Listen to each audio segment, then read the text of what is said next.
Got my eyes straight ahead, got my head in the game. With the red light on, I'm just waiting for the change. Keep my head down low. We're finally starting to see some justice come through in Australia when it comes to the mandates. This gentleman was successful. He's brought a successful landmark workers' compensation claim. He was successful in the courts. The government, they thought that, they'd argued that the emergency directions, which was their reason, their excuse for the mandates to force people into medical procedures that they sorry, getting a little bit angry because obviously they did it to us all. They did it to me, to you. These mandates where they forced people at the threat of losing your job to undergo a medical procedure. And they thought that this gave them the all they needed to be able to do this, to force this upon people's lives.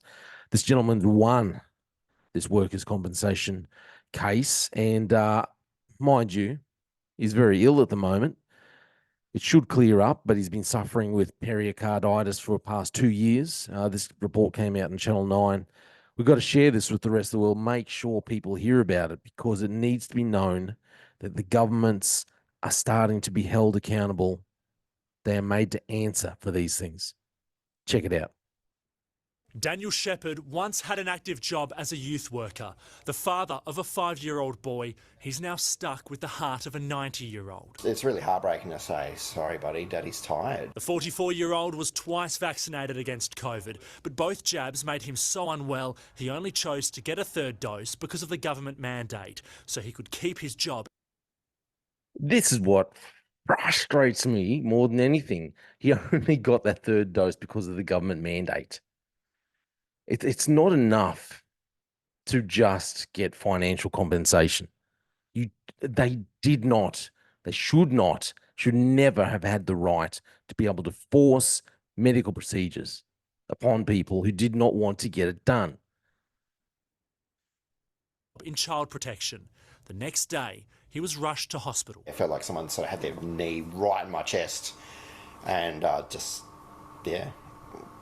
said to us, I think we're going to have to call an ambulance. Daniel was diagnosed with a heart inflammation called pericarditis, a known and very rare side effect of the Pfizer vaccine in just 2 of every 100,000 people. Even like today, with just mild exertion, chest pains, and then it's followed by fatigue, like severe fatigue. Unable to work, he launched a workers' compensation claim against the state government, winning in a landmark ruling this month. Proving the vaccine caused the heart condition wasn't the major issue. Doctors were unanimous, but the government argued emergency directions trumped the laws around workplace injury. They were looking to that direction to give them a "we're not liable," and the judge said no. Daniel's next battle is to get well enough to return to work. Pericarditis is meant to clear up within a few months. His symptoms have plagued him for almost 2 years.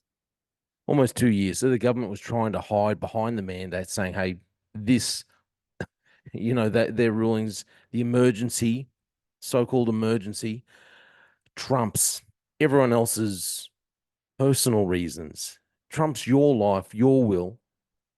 We don't care about your will. Trumps all of that. You can't make those decisions for yourself. We force you to do these things. We have the right to make the decision for you. And then when it all goes pear-shaped, as it did for this gentleman, for 2 years, well, then they're still trying to get out of it. They need to be held accountable. They need to be held responsible. It's my opinion. It just infuriates me. Let me know what you think. Thanks for listening to The Slippery Slope. They just fuel the desire that will take me higher. I'm on fire because nothing's gonna bring me down. Nothing's gonna bring me down. Nothing's gonna stop me now. No one needs to be done. Nothing's gonna just focus on me. Nothing's gonna stop me now. Nothing's gonna hold me got my eyes